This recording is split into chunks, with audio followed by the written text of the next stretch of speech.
Hello, I'm Joe McDonald. This is Big Mac's Battle Blog. So now you're going to see a video of events that happened like a week or so ago. I basically had a day off and I went to, it turned out Harley and some other sappers were in Miko.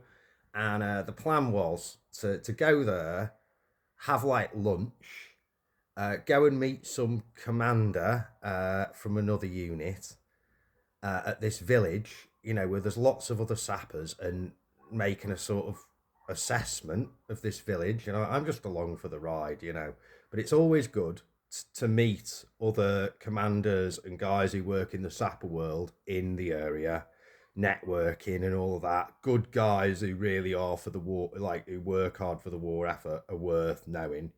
We all support each other if we can. So yeah, and then we were like, gonna have lunch, and it's all meant to be like, all under control. Shit got out of hand. What can I say? So now you're gonna see some footage of what happened on my day out with my mate Harley.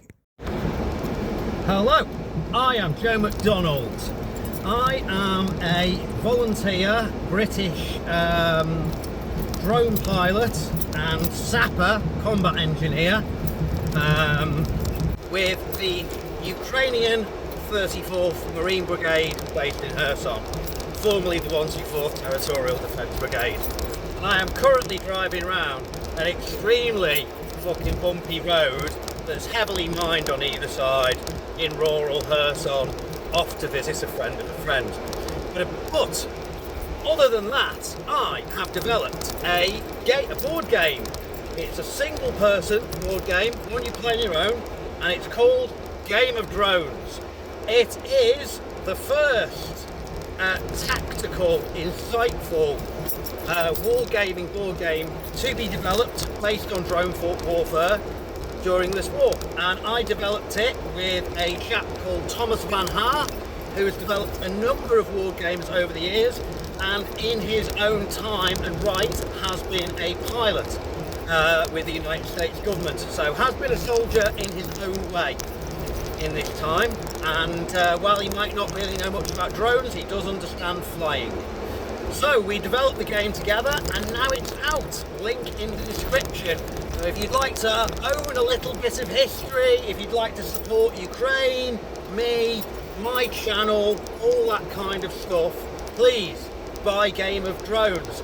And perhaps if you are an officer in a military, or you have a young member of your family or friend who is going to go into the military, you should also buy a copy of Game of Drones. Anyway, got to go fuck around with bombs now. Goodbye to everyone, and to our Russian and Vatnik listeners, Idina Hoyzalupa. And we're back. As you can see from my rear view mirror, it's a truly British day in Kherson. Me and Harley have met up and brought the fucking weather with us. Reminds me of one of the more forced days out you have when you're a kid. Your dad's only got one day off this month, and you are going to go and walk up that mountain despite the fact the weather's fucking shit. And no, you can't have anything from the fucking gift shop or cafe. You've got crisps in the car. It's a bit like that, just driven through. I was like, oh yeah, I'll go out for a drive, see some demining projects, meet some people more people in the sapper world in southern Ukraine, which is dead fucking good, dead useful. One of the guys who Harley's working with today has been developing this like AI landmine finding software for a couple of years now in Ukraine, and it works. It works very well and is improving bit by bit all the time. So yeah, it's pretty cool to like get close. Even if you're not one doing the grinding, as it were, it's good to see the cutting edge being made by people and to be friends with people who are doing things like this. Like really pushing the envelope, fucking honing the edge, whatever you call it. But basically, developing cool shit that saves fucking lives. So yeah, now we're off to some other fucking village in Kherson Oblast. Hopefully not as like sketchy as the last one, you know, like don't even fucking touch a fence, or, you know, go and if you need a piss with your feet still in the road in a place like that. Don't go and piss in the long grass. You know, you don't want to know what's in there, and if you find out, you might never know, if you know what I mean. So yeah, bit fucking sketchy, but we'll see. I don't get to do that much fucking exploring, or I haven't over the last year and a half. You know, my little like business trips away from my duties have been to other cities or whatever, to do some training or meet charity people or whatever. So actually getting to explore the Oblast, I mean, I know Kherson City really fucking well now. Don't know what any of the streets are called or the districts, mind, but I know where fucking everything is. So fucking hell, I don't know if you'll be able to see this, but there's all these little ribbons in the path at the side of the road here. You can see if you can see any of that. I don't know if you can, but yeah, there's like still now there's so many little ribbons in the trees here, and what that means is mines, basically. If I drive off the road here and go onto the side, there are mines. So yeah, focus on the driving for a minute, eh? So this is the kind of lovely place me mate Harley brings me. Thought we were having a meeting with commanders, mate. Why are we driving through a minefield full of dead cow skeletons? Hello, I am Joe McDonald, and this is Big Mac's Battle Blog. One sock. Look cool. There we go. Got a bit of a one sock image. So I am out in the wilds of Kherson, an extremely war damaged village. It was these houses were pretty old and Soviet before the invasion came. As you can see, all those holes, that's all bullets and shrapnel. All this damage is war damage, and the fields around me here are still heavily contaminated with landmines, which is why I just made a bit of a grunt then, because one sock's pulling on the lead, and if he runs off into a field here, he's probably going to get himself and me killed. So yeah, sorry mate, not time for you to have fun on your walk. So yeah, a lot of the rural Kherson Oblast looks like this, a lot of it. So yeah, more in a second. This here might give you some idea of what qualifies as a fucking road in the countryside in Ukraine. Like, you know, might have been okay in like 14th century England or medieval fucking Italy, but yeah, not really the one. And now there me mate goes off to fucking get us across some extremely sketchy, looks like it's out bridge. Woohoo, let's go and have a look at this. So yeah, that's the fucking bridge that we're meant to get the 4x4s across. Google Maps, I think you might need to update a little bit. And yeah, out there by the thousand are many flags denoting that there are many landmines in this field. And again, yeah, this is the sort of shit I appear to like to do on my days off. And so, because the bridge is out, and because of the state of the fucking muddy, more like piloting a boat than fucking driving a car track. We got up on the way here, which we didn't want to go back on. Now we're taking a shortcut. Now, there are ribbons on either side of the track here and some signs of recent-ish vehicle activity. But, you know, these areas are not in any way 100% or anywhere near demined. So currently Harley is walking out front like a fucking bloke with a red flag, using his eyes and his feet to make sure that there's no fucking bombs on track ahead of us. So yeah, let's see how this goes. There he is, there's our Harley, walking out front to make sure we don't run over bombs. Brave man. Fucking hell, I hope I still get to buy him a pint this evening. So, we've hit a bit of a problem. Just after Harley started doing his man with the red flag walk in front of a Ford Model T in 18th century London routine, we hit this really big kind of, what's it called? Basically that's a dugout position for artillery. In here, that little green bastard down there, that's an electromagnetically detonated mine. So you get anywhere near that with metal or you drive past it with a car, it'll blow that and probably bring the fucking thing down on top of you, because those pine supports don't look too solid. So we'll be turning back. And so I've fucked up. You know, the mud is very, very slippy here, and I was trying to turn onto this path and hit that tree, and I've slid down that way and I've fucking dented the front of me beautiful new Ford Ranger, although not that badly. So yeah, I'm gonna get winched out now, but yeah, fucking off-roading in a minefield. What a great day out with the boys. So Kev managed to winch us out of the fucking situation.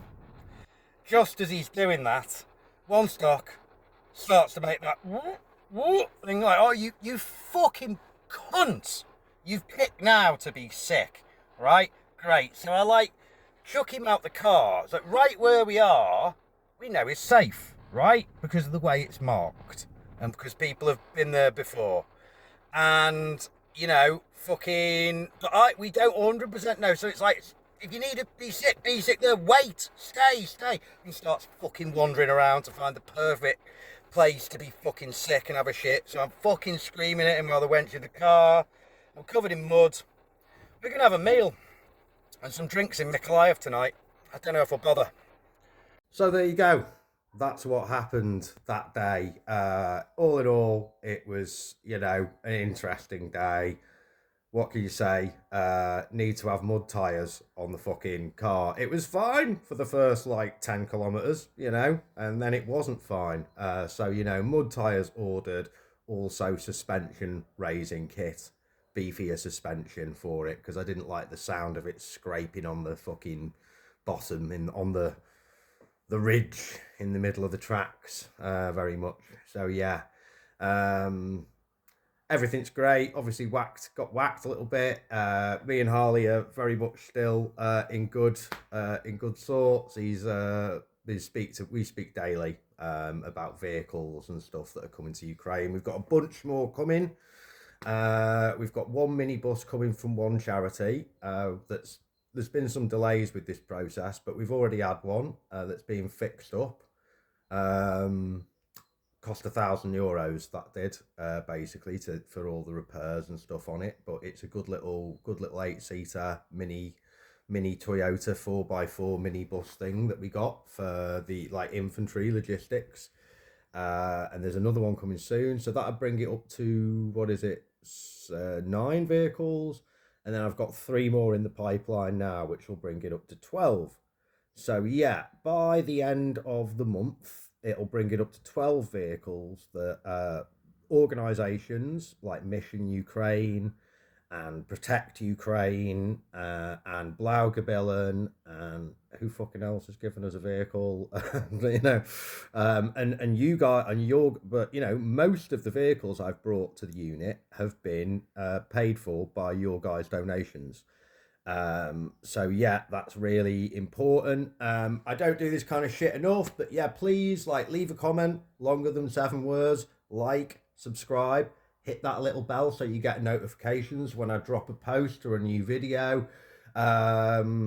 And yeah, if you can afford it, if my objective, which is with funding, is trying to get 5,000 people to give me £5 a month. Some people give a lot more. Some people can't afford to do it. If you can't afford to do it, but you want to support the channel, try and leave.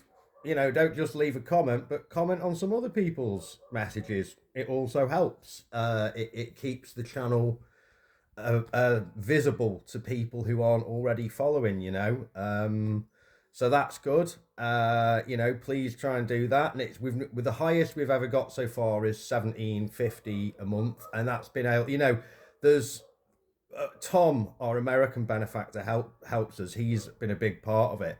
But this unit's currently got a respectable number of Baba Yagas, which is our heavy artillery that has been directly paid for by you guys, and I run them. Well, I don't fly them. There's better younger pilots than me for that. I don't want to, you know what I mean? I'm scared of that toy, leave it to the guys with loads of fucking experience. But yeah, that's our biggest hammer, really, from the point of view of drones, and kind of for a long time from the point of view of this unit was the Baba Yagas. So that's the sort of thing we do here at Big Mac's Battle Blogs. We're not buying sometimes people send me shit like woolly jumpers and socks, and they're well received, but principally we're about buying drones and night vision and thermal sights and keeping vehicles on the road. So your £5 a month really does help.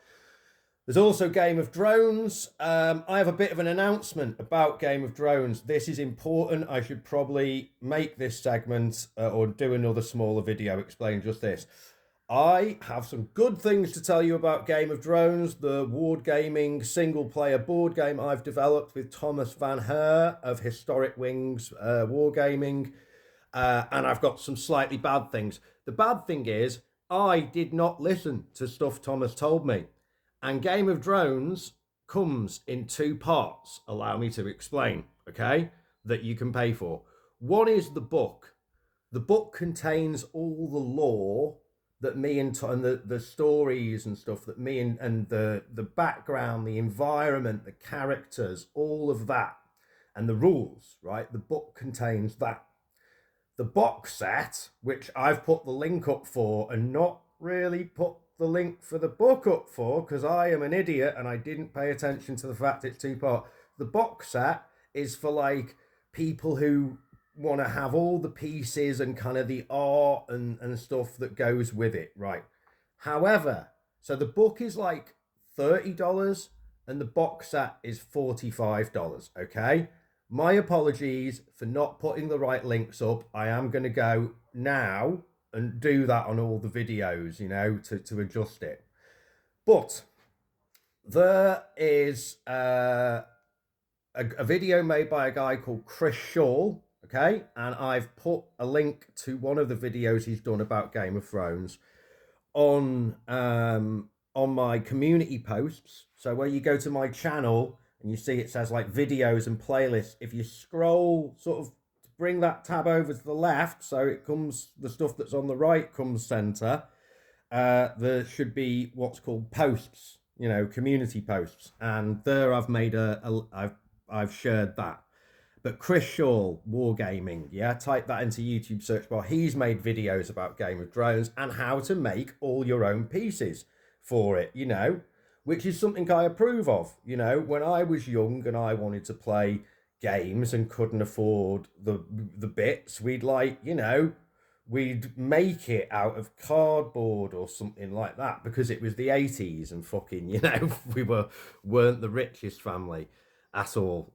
So yeah, I approve of that. So if you want to support the channel, buy the book Game of Drones. I get like $7 for that, and then make your own pieces, right? Or if you want to have the prestigious full package, you can buy the box set, and you get all the like counters and art and stuff with that as well. Okay, collector's itemy type stuff. Um, but yeah, you don't have to. There is also another thing which I need to, again, I'm going to make another shorter video about this, but I will when I've got the link now, I'll add it. There's a thing called Vassal, right? And it's basically a simple yet doable, like yet usable computer game. Basically, it's like an online map, and you can, if you are the kind of person who doesn't have much space, or you don't live in an environment where you're allowed your own table, like perhaps an officer cadet, which is people who are going into the military at a young officer level, or perhaps people who've been in the military a while and they're an NCO. That's who I'm hoping this game becomes popular with, because it's a useful resource to teach you about what it's like, and yeah, if you don't have that, then there's this thing that you can basically just download. There isn't an app at the moment, but it's for PC, laptop, Apple, whatever. You can download this game and play it online, basically. So buy the book. The game is free. It doesn't cost anything, but you would, need to get access to the rules from buying the book elsewhere, So there we go. Game of Drones clarification. Hopefully I can cobble all the links together now, and people send them me, the other guys send them me soon, and I'll explain all that. Anyway, there we go. One from me. Goodbye, everyone. And as always, to our pro-Russian and Vatnik listeners, Idina Hojza Lupa.